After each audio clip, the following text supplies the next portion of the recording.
What's up, guys? This is Jay from COI, and one thing that hasn't been talked about very much is the growing food lines here in America. About 1 in 5 children are going to bed hungry every night in America. 20%.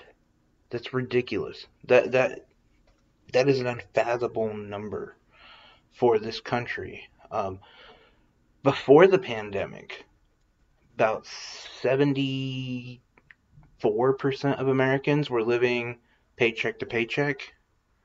Now, I mean, on top of the fact that we have around 33 misplaced workers, um, these people now no longer getting a paycheck. They also don't have their health care anymore because, capitalism. And I'm saying that's snarky, but yeah, the government could have done something about that. Uh, but now, yeah, they don't have food either. And what was the big stimulus bill that helped them? One single payment of $1,200. This isn't being talked about a lot, and I think partially because the media doesn't want you to think about these lines that are very comparable to the Great Depression. And you can see some of the pictures side by side, and it's astronomical that in our day and age we are seeing this kind of thing in this country. We are seeing people line up, sometimes waiting as long as 8 hours to get food for one meal. I mean, might as well just go back around for the second meal. And these food banks are also running out of food. It is astounding. And another reason I believe the media isn't talking about it is because they believe that'll fuel the fire for people who say, we need to open up now. And they're probably right in that aspect. There's going to be a lot of people who say, look, this is why we need to open up. I don't exactly know if that's the appropriate solution to the problem. We had other ways to do this. We really did. And this is why if I were in charge of me, this is something I would cover so I could talk about the fact that why is it only America is having major problems with this? Well, because other countries uh, put in financial securities for their people. We didn't. Why? Well, probably because they would have been called communist, socialist. Uh, it's ridiculous, honestly, because the government is what stopped it. The government is responsible for people's jobs, and there should have been a paycheck protection program. 100% of your paycheck should have been covered by the government until the pandemic's over. Like, lock and step, that should have been it. And I know there's a lot of people who are, well, but we're the government. We don't want to go any more debt. We got the problems. I don't want to push socialism. Blah. Yeah, we gave $4.8 trillion to the biggest companies in this country. Okay, so no, we could afford to have done that instead. And we should have done that instead. If you really cared about the economy and you cared about the people, that's what they would have done. They would have also put in, either said, look, with this in place, it's like freeze. Your insurance is still good. You're still employed at your job. We don't have to worry about anything else. Now they can't do that. And by the way, coming out of this is not going to be the same. Just reopening is going to change a lot of things. Number one, a lot of people aren't going to be able to get their jobs back. Namely, because about 100,000 small businesses have closed down. This did it for them. And that's sad as hell. That really is. These people are in this position. But also, there's other companies who are realizing, hey, we have too many people employed. We can get by on a skeleton crew. Just like, and for any of you who were working in 2008, you know what I'm talking about. Right before 2008, seemed like things were pretty good. And then right after that crash, the Great Recession, it became a thing where you were just working on a skeleton crew all the time, and your company was always underwater.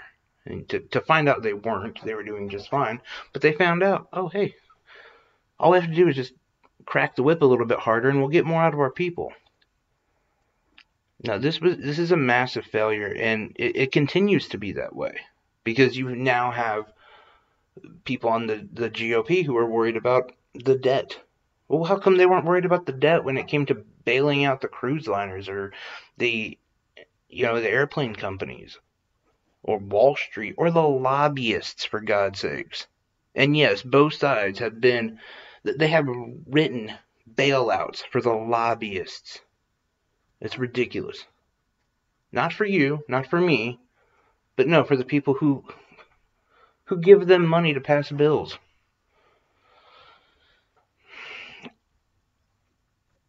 I understand there's going to be people who say, well, this is what they were trying to do.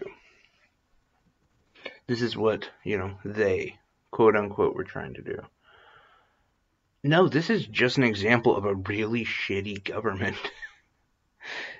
This is an example of a system that is broken and has been broken for a very long time. It needs massive reform. And by the way, that is not Donald Trump. I'm astounded by the people who are complaining about what's happening, talking about what's happening. Our government's failing, this is awful, blah, blah, blah, blah, blah. But yet they're still Trump supporters. Look, the buck stops with him. He's the president right now, okay? He can do what he wants pretty much, and he's proven that. He can write a bunch of executive orders. He can veto other orders. He doesn't have total control. Not like he likes to claim he does, but he does have a lot of power. He could fix this if he wanted to. And don't get me wrong, I'm not saying, oh, Joe Biden will. No, Joe Biden won't do it. To look at what Joe Biden would do, you only have to look at Nancy Pelosi. And Nancy Pelosi right now is advocating for more tax breaks for the rich. Just like Donald Trump. Just like Mitch McConnell. It's all tax breaks for the rich. And you know what? We're not them. We're not the rich. They're going to keep on starving us to death. And it's one thing I hope that we all remember when we're voting. Maybe block out that R or that D and just listen to what that person stands for. And then decide if we're going to vote for him. Because these people, they have proven they don't give a shit about us. And they're letting this happen. This is them that did it. And we are left with the Sophie's choice of, well, do we risk getting sick or potentially killing other people? Or do we starve to death? That's it. That's the two options. And we've seen, by the way, there are already corporations and the most notable one is obviously is the state. But the city of New Orleans, they had garbage men who were striking. They wanted hazard pay. They wanted better PPE. Well, they fired them, and they brought in prisoners to do the job. So to say when we open up this is going to change anything, it won't. Trust me, it really won't help that much. Look at the stock market right now. Stock market's doing great. Have you stopped and thought, oh, wait, why is the stock market doing well if Main Street is crumbling? It never needed Main Street. They talk about building up small businesses up into great big corporations. No, they never. That was never a thing. They're all too big to fail because they're socialized. Wall Street, all of them. We fund them, and they get the reward. Anyway, I'm curious what your guys' thoughts are on all of this. Hopefully this won't be something we're talking about next year.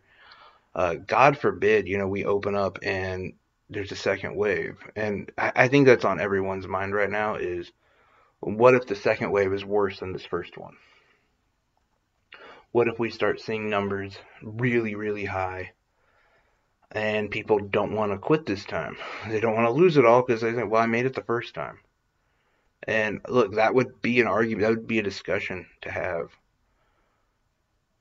Because the government has already proven it's worthless. It doesn't matter who it's ran by. Ran by Trump. Honestly, I'm going to say this as a Sanders supporter. Probably could have been ran by him and it would be ineffectual. So people know they got to rely on themselves.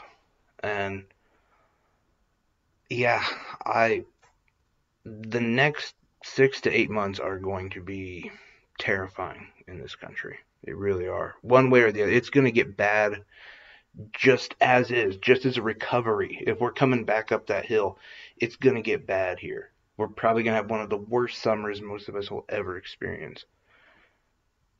And yeah, then we're all just going to be praying and hoping that there's not a second wave. But yeah, I'm curious what your guys' thoughts are on this. Have a good night and stay safe.